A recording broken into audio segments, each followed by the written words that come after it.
Hello, I'm EnterElysium, and we're back in Kerbal Origins. And this time, we're going to do something fancy. This is the Interplanetary Fusion Voyager. Basically, I wanted to make a spacecraft that could, visit a few planets, get lots of science all in one go. And, I built this. So that top bit there is just basically full of science modules and stuff. And below it, we have count them, 3.75 meter nuclear reactors. They're pretty badass. On the bottom, there's a tiny generator. It's very strange, but apparently that tiny generator can take all the power from the free reactors and turn it into electricity. And the big generator, the 3.75 meter one, tops out at the power that one generator provides, whereas this one reactor provides, whereas this small generator tops out as a much higher power. I have no idea why. Anyway, there's also some landing legs on the bottom there. Got a ladder going up the side. And we've got this lovely little lithium tank, and then on the other side a deuterium and tritium tank, because I noticed we were getting a bit low on deuterium and tritium in the fusion engines. And the fusion, what are they called? It's a fusion engine. The fusion engines require deuterium and tritium to produce fusion. So since we're running out of them... Anyway, this is the launch stage. The fusion engines won't be used immediately. We're going to be using 3 main sails because I haven't got 3.75 meter parts unlocked. Attached to a tank, attached to the bottom of the fusion thing. On the side we've got some solid fuel boosters, a couple of liquid boosters, and some jet engines as well. Mainly the jet engines because we were having issues taking off when I was doing a test run with this, and since we have the hydrogen tanks on the side, or liquid fuel tanks on the side, we kind of need them for the... Might as well put some jet engines on anyway, so... This is it, so let's give it a whirl. Now, I have installed a couple of new mods, so you can probably see from these parts. You'll be like, what are these things? Well, I've installed KW Rocketry, which is, all the big 3.75 meter parts generally for, like, rockets and stuff, whatever. B9 Aerospace, mainly because it all looks so pretty. It's so pretty. But that's more space plane stuff, so not really much of it here. And also I got the rigid part connection mod, which basically means that the force attracting 2 parts scales with the size of the connection rather than just being the same, because it means that big rockets using big parts don't really function in KSP as well unless you use that mod. So let's power up our jet engines. Now I'm getting massive lag with this. Like, we're already in time. Like, we haven't even got a second in. Like, it has been... Like, we've had, like, 10 seconds or whatever, and we're still not even at the first second, according to our timer in the top left-hand corner. It's a bit crazy, this thing. The original fusion craft that we used, the prototype, had about 200 parts. This has about 750. It's got 4 fusion drives, and it's got about a thrust-to-weight ratio of about 1. Now, I was intending to take this to Eve, because a lot of people were saying, oh, yeah, go to Eve, that's a good choice. But... Oh, we're at liftoff! Now, I'm just going to play this bit of the launch real time, then we'll just skip ahead to orbit, because I just wanted to express how very slow this was to launch. Anyway, I was going to say go to Eve, but I don't think you can get a thrust-to-weight ratio high enough to land on Eve. Obviously, you could attach a lander to it, just fly the lander down, take the lander off, but landing on Eve with a lander is very difficult as well, just because the lander has to get through the atmosphere on the way back up. Landing is easy, taking off is the hard part. And well, you've got basically a ridiculous amount of fuel with these engines. You still don't have enough thrust-to-weight ratio to get through the atmosphere and high gravity. You just wouldn't get anywhere. So, alright, we're in orbit. The heat panel's deployed. And, everything's fine and dandy. It looks a very pretty ship. It's got a, ridiculously high thrust-to-weight ratio. Not high thrust-to-weight ratio, high amount of delta V. And let's just do our transfer to Juno. Now I'm going to set up the transfer and then just skip ahead to Juno because, you've seen me do a lot of interplanetary transfers now for this series. It's pretty simple. And if I get a very quick transfer to Juno there, point at target, and because we're using 4 engines rather than 1, it's going to be a much quicker burn than our last ship. Now, basically, we're running out of deuterium and tritium last time, and I decided, well, this time, let's bring the extra deuterium and tritium, and you can actually use the nuclear reactors to produce more tritium. We've got deuterium, but we haven't got tritium, because tritium's a lot harder to get. So we've got deuterium in the deuterium-tritium tanks, but we haven't got the tritium in the tank. So you can enable on the nuclear reactors, and I think I'll do this now. There we go. Enable tritium breeding, which basically allows us to turn lithium into tritium by using the reactor, which is very useful. So we're going to have loads of deuterium and tritium. I've got a lot of hydrogen fuel, and you know we can always turn the thrust down, which increases the ISP of these engines. So you know we're not worried about that. However, I did maybe make a little bit of a boo-boo, at least. And then we go to Juno. Very small correction burn was needed, very, very minor. But for some reason, it said we were going to get a periapse of like 11 kilometers or whatever. And then as soon as we get into sphere of influence, we've got this sphere of influence. Like we're going so far past it. But I do a deceleration burn, and it looks like we're actually going to get an even with Ike. So instead of landing on Juno straight away, we'll land on Ike, then move to Juno, then take from Juno, get a parking orbit, and then shoot off to maybe Elu or Dres, depending on which is closer. So do our slowing down burn. Just burn retrograde. Now, if you look up the resource panel up there, you can see UF4 and actinides. I may have missed something here. Well, not missed something. Well, yeah, okay, I didn't. We're actually going to be in space for quite a long time on this trip, and we're already down to about, what, 85% of our uranium tetrafluoride. I said uranium hexafluoride in a previous episode. It's not. It's tetrafluoride because it's 4. And we're actually using our nuclear fuel fairly fast at this rate. And also, the nuclear fuel we're using gets converted into actinides.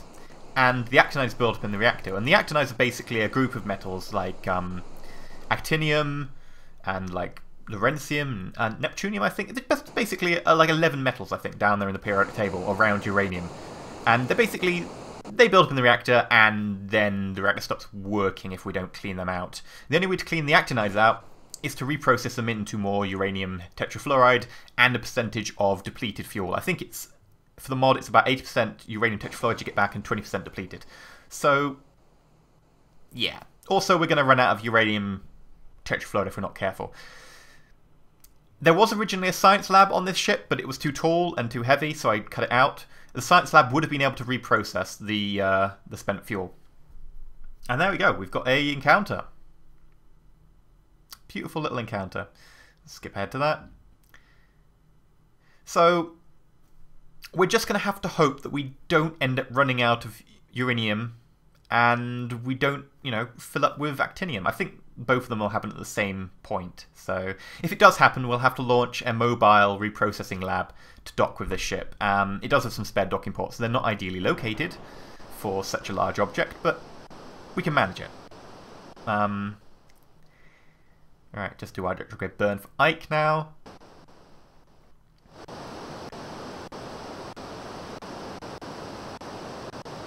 Just get our data. Now this is playing-ish real time. I was getting about 10 frames a second when I was actually playing it for real. So I've sped the footage back up, so it's just faster than real time at the moment. I believe it's maybe twice real time, and I was playing it at maybe half, or you know, a third real time. So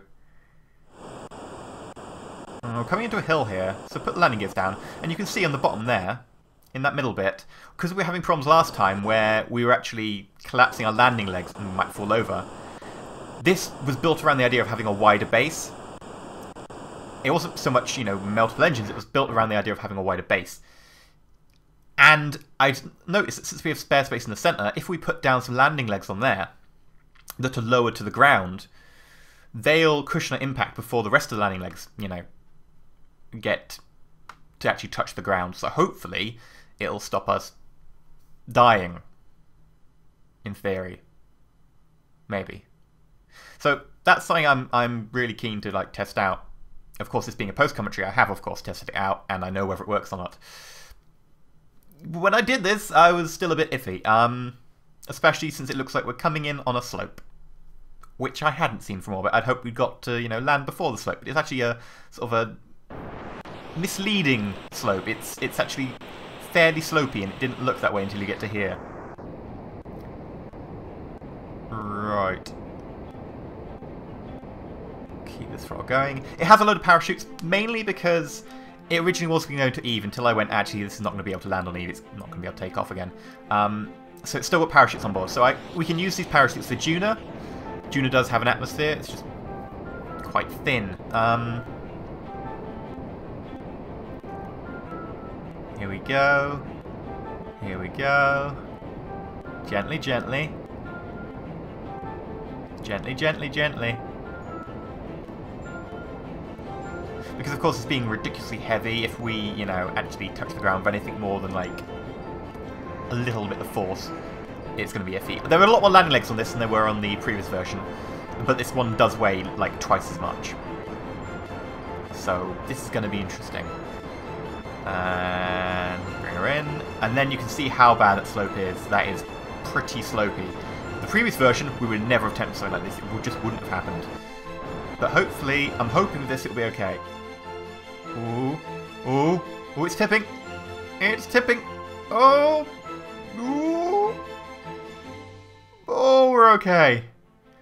It's those middle landing legs you see there. I'm pointing at the screen now. You can't see me pointing, but those middle landing legs took most of the impact. And then because they're getting pushed over a lot, they're exerting a very high force to stabilize us. So I'm glad I put that system in. Those middle landing legs are doing their job very well. I guess this is how we park up. Let's put the ladders up and EVA Jeb. Now, when those ladders extended there, when I was watching it in not sped up time, boy, they took ages to like animate and come out. Wow. Anyway, whoop, fell off. The ladder connections can be a bit janky sometimes. I have tested it. You can actually go up the ladder, just going down sometimes a little bit. Whoa! Oh, apparently we can clip through them. The waste heat panels look nice, but they're a bit janky in the physics terms. Yeah, the janky is a new word for today. Anyway, so yeah, we can, let's look under here. Nice, we haven't even like squashed an engine or anything. No engine is touching the ground. Jump. Yay. No, this is a publicity shot right there. Maybe if Jeb moves to the side slightly. Yeah, there we go. Yeah, ooh. Nice, right. Yeah, it really is leaning quite a lot. Ooh, whoops. Plant a flag. Oh, take a sample. Oh, 240, not bad. Reminds me, we've got to do the science when we get back in. I took science on the way down, so I've got space over Nike. Right, site name. This is episode 11, so it's 11, but we're going to multiple places, so it's 11A. Slow motion mission, because I played it in slow motion. Ike. Well, that certainly looks like a good attempt at rocket parking. ... And let's fly back. Now, I had some problems actually getting back on board. It got a little bit glitchy, so I'm going to skip ahead and skip those very annoying moments where I just try and get on board and he just falls down like 5 times in a row.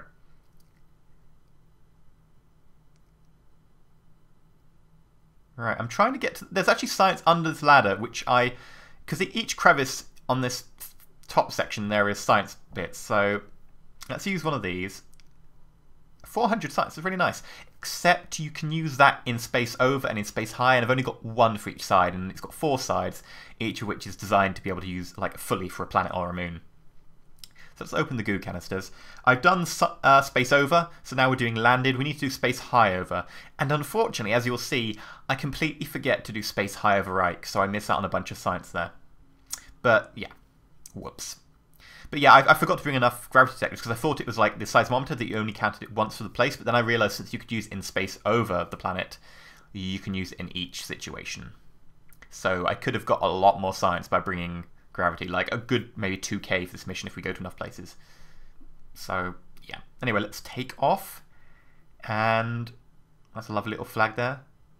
We're wanting to go retrograde, so that's prograde, I think, isn't it? Let's tip back. Now this thing has about a dozen small SAS units, which have the same force as a large SAS unit. So, but but it handles pretty slowly, mainly because it actually handles pretty fast, just because it slows down when you're actually playing the game. It looks like it's handling slowly.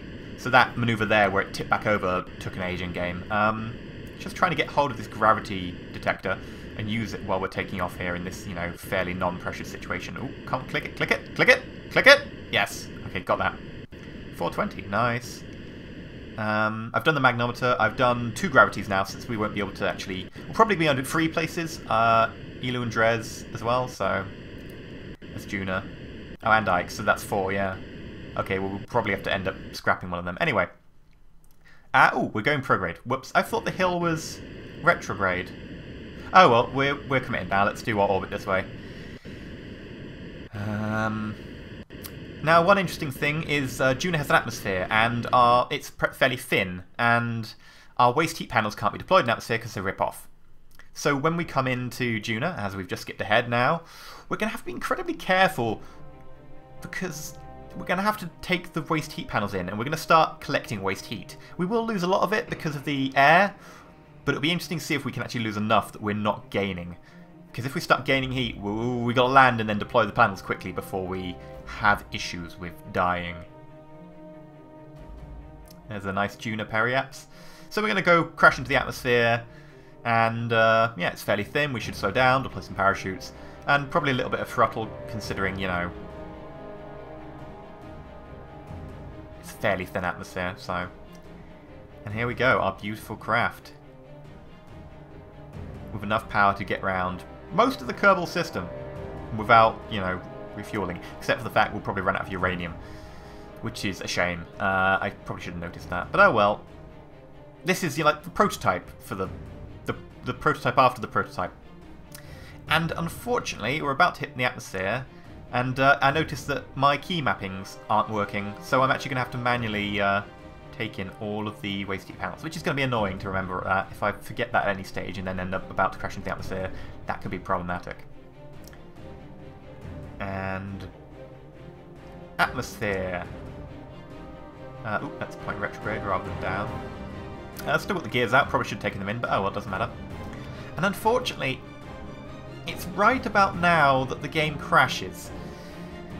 So it's going to be a fairly short episode for today, because that's the case, which is, you know, unfortunate. Also, the episode's late, but meh, YouTube is being funny, so I've had a few days off. But as you can see here, our waste heat's actually building up, so it's going to be interesting to see if we can actually land this in time, especially since we're going to need throttle up, and throttling up will produce more energy, more heat, I think. We're also steadily running out of uranium. We use it all the time, not just when we throttle up, so while we're not actually throttling up, we're going to start running out of stuff, because it just decays over time to heat the reactor, which is a shame. Catch you next time. We'll actually find out if we can land on Juna, get to Dres, maybe get to Elu, then, you know, fly back to Kerbal and land with all that science, because hopefully this will be enough to actually finish the tech tree. I've been EnterElysium, and I've been going on way too long, so stay shiny.